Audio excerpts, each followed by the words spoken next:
Hello hi नमस्कार. तर आजचा जो टॉपिक आहे तो आहे सेल, जो सायन्समधला टॉपिक आहे आणि स्टँडर्ड 7चा टॉपिक हा आहे. तर सेल बघताना सगळ्यात पहिल्यांदा आपण पाहणार आहोत त्याची definition. So let start. Smallest basic unit of life that is responsible for life processes. तर सेल हे एक स्मॉलेस्ट बेसिक युनिट आहे लाईफचं.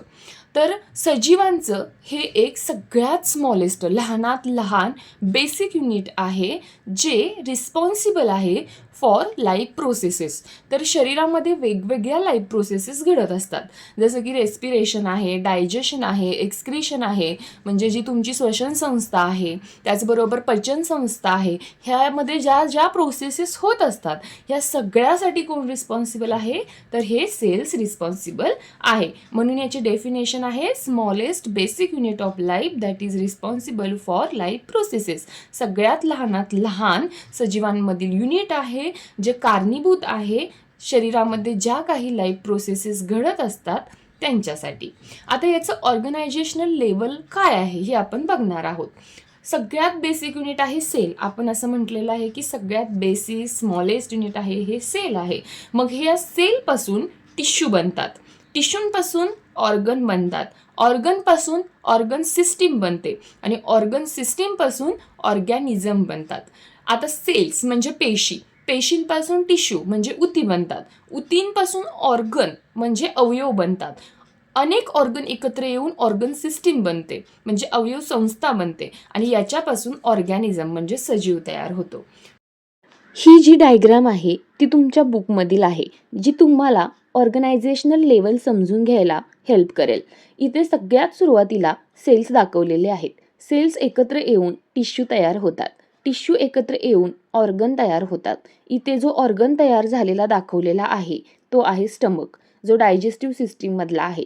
वेगवेगळे ऑर्गन एकत्र येऊन तयार होते ऑर्गन सिस्टीम. इथे डायजेस्टिव्ह सिस्टीम म्हणजे पचनसंस्था दाखवलेली आहे, ज्यामध्ये stomach, pancreas, large and small intestine म्हणजेच लहान आतडे, मोठे आतडे हे ऑर्गन एकत्र येऊन ऑर्गन सिस्टीम तयार झालेली आहे आणि वेगवेगळे ऑर्गन सिस्टीमपासून ह्युमन बॉडी तयार होते.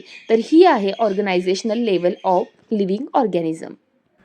आता आपण डेफिनेशन पाहिली, organisational level in living organism पाहिलं. आता आपण पाहणार आहे ग्रेट सायंटिस्ट. आता ग्रेट सायंटिस्टमध्ये काही सायंटिस्ट इथं आपण लिहिलेले आहेत ज्यांनी कंट्रीब्यूट केलेलं आहे सेलच्या शोधामध्ये. म्हणजे डिस्कवरी ऑफ सेल जेव्हा चाललेलं होतं त्यावेळेला या काही सायंटिस्टनी काही शोध लावलेले आहेत, तेच आपण पाहणार आहोत. सगळ्यात पहिले आहेत रॉबर्ट हुक. 1665 रॉबर्ट हुक यांनी काही शोध लावले, ते आपल्याला त्यांनी सांगितले. Observe thin section of cork under microscope.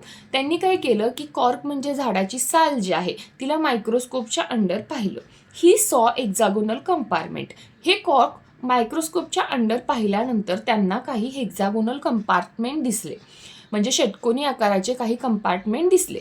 He named this compartment cells आणि त्यांनी त्या कंपार्टमेंटला नाव दिलं सेल्स. आता सेल्स हा शब्द जो आहे, हा वर्ड जो आहे, हा लॅटिन वर्ड सेल्ला, हा जो सेल्ला वर्ड आहे याच्याकडून त्यांनी सेल हे नाव दिलं. आता ह्या सेल्लाचं मिनिंग काय, तर स्मॉल रूम्स. कारण त्यांना हेक्सागोनल कंपार्टमेंट दिसलेले होते, षटकोनी आकाराचे काही कंपार्टमेंट दिसले जे स्मॉल रूम सारखे होते, म्हणून त्यांनी लॅटिन वर्ड सेल्लाचा यूज केला आणि ह्या हेक्सागोनल कंपार्टमेंटला सेल्स असं नाव दिलं.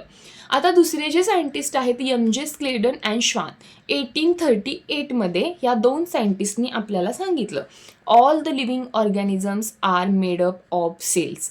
जेवढे काही सगळे लिव्हिंग ऑर्गॅनिझम्स आहेत हे सेल्सपासून तयार होतात. पृथ्वीवर जे काही सजीव असतील ते सगळे काही सेल्सपासून तयार होतात असं यांनी आपल्याला 1838 सांगितलं. तिसरे जे आहेत ते आहेत रुडॉल्फ वर्को. 1885 या सायंटिस्टने आपल्याला सांगितलं all cells are formed from pre existing cells. आता या वाक्याचा मिनिंग खूप मोठा आहे की ज्या नवीन सेल तयार होतात त्या प्री एक्झिस्टिंग सेल्सपासून तयार होतात. म्हणजे ज्या प्री एक्झिस्टिंग सेल म्हणजे काय की ज्या पहिल्या अस्तित्वात आहेत त्या सेल आहेत त्यांच्यापासून नवीन सेल तयार होणार आहेत. चौथे जे आहेत अँटन वॉन लिवेनहुक, 1673. 1673 या सायंटिस्टनी काय केलं, formed various lenses to construct a microscope. यांनी काय केलं की वेगवेगळ्या लेन्सेस, आता मायक्रोस्कोपमध्ये लेन्सेस असतात त्याच्यामुळे आपण काही गोष्टी ऑब्झर्व करू शकतो. ह्या लेन्सेस वेगळ्या प्रकारच्या त्यांनी लेन्सेस कन्स्ट्रक्ट केल्या, तयार केल्या, ज्याच्यामुळे त्यांनी first to observe live bacterial cell under microscope. हे पहिले सायंटिस्ट होते ज्यांनी लाईव्ह जिवंत अशी बॅक्टेरियल सेल मायक्रोस्कोपच्या अंडर पाहिली. आता खूप स्टुडंट्स यामध्ये कन्फ्युजन होतं की पहिले सायंटिस्ट कोण होते ज्यांनी मायक्रोस्कोपच्या अंडर सेल पाहिली. तर पहिले लाईव्ह बॅक्टेरियल सेल पाहणारे अँटन व्हॉन लिवेनहुक होते. खूप जणांना याच्यामध्ये काय होतं की ही फिलिंग द ब्लँकसाठी हा क्वेश्चन विचारला जातो. Dot dot dot was the first to observe live bacterial cell under microscope. तर त्याचे आन्सर असणार आहे Anton von Leeuwenhoek. Okay, Robert Hooke आणि अँटन व्हॉन लिवेनहुक यांच्यामध्ये कन्फ्यूज व्हायचं नाही. लाईव्ह बॅक्टेरियल सेल पाहणारे पहिले अँटन व्हॉन लिवेनहुक होते. ठीक आहे, हे आहेत 4 सायंटिस्ट ज्यांनी सेलच्या डिस्कवरीमध्ये कंट्रीब्यूट केलेलं आहे. आणि सेल थेअरीमध्ये ज्या वेळेला सेल थेअरी पुढे जाऊन तुम्ही पाहाल 9वी 10वीमध्ये गेल्यानंतर, 11वी 12वीमध्ये गेल्यानंतर, त्यावेळेला तुम्हाला सेल थेअरी येणार आहे. त्याच्यामध्ये ह्या 4 सायंटिस्टचं नाव घेतलं जातं. आता आपण वळणार आहे सेल साईजकडे. तर मायन्यूट इन साईज, खूप लहान असते साईजमध्ये. Can't see cells with naked eyes, आपण उघड्या डोळ्याने सेल्स पाहू शकत नाही. Unit of cells for measuring size, आता आपण एखाद्या सेलची साईज मेजर करत असो तर त्यासाठी काही युनिट्स यूज केले जातात. त्यामध्ये मायक्रोमीटर आणि नॅनोमीटर. 1 लाईन क्वेश्चन विचारला जातो, सेल साईज युनिट कोणते आहेत, आणि सेल शेपवर सुद्धा विचारला जातो. तर युनिट जे आहेत मायक्रोमीटर आणि नॅनोमीटर हे 2 युनिट आहेत.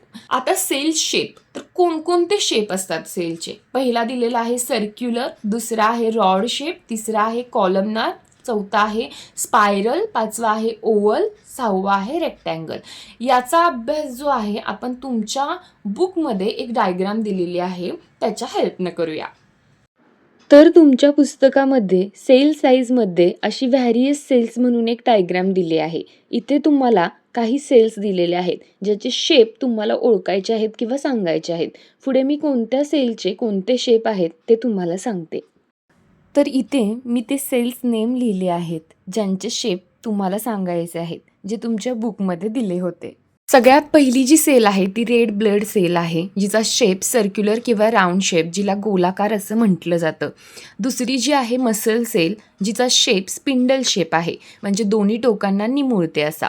तिसरा जो आहे नर्व सेल आहे, लॉंग अँड ब्रांच्ड, म्हणजे लांब आणि फाटे असलेले.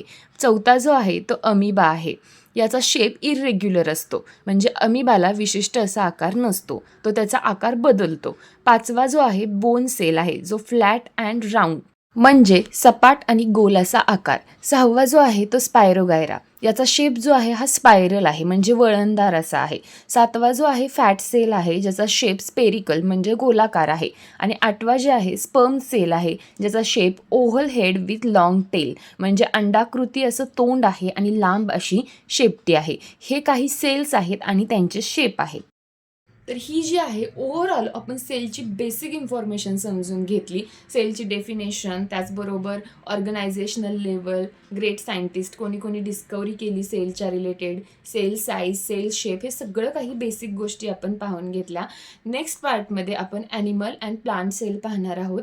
या पार्टमध्ये जर कोणाला काही शंका असेल तर मला कमेंट करून नक्की विचारा. आणि हा व्हिडिओ, ही माहिती तुम्हाला कशी वाटली मला हे कमेंट करून नक्की सांगा. Thank you so much.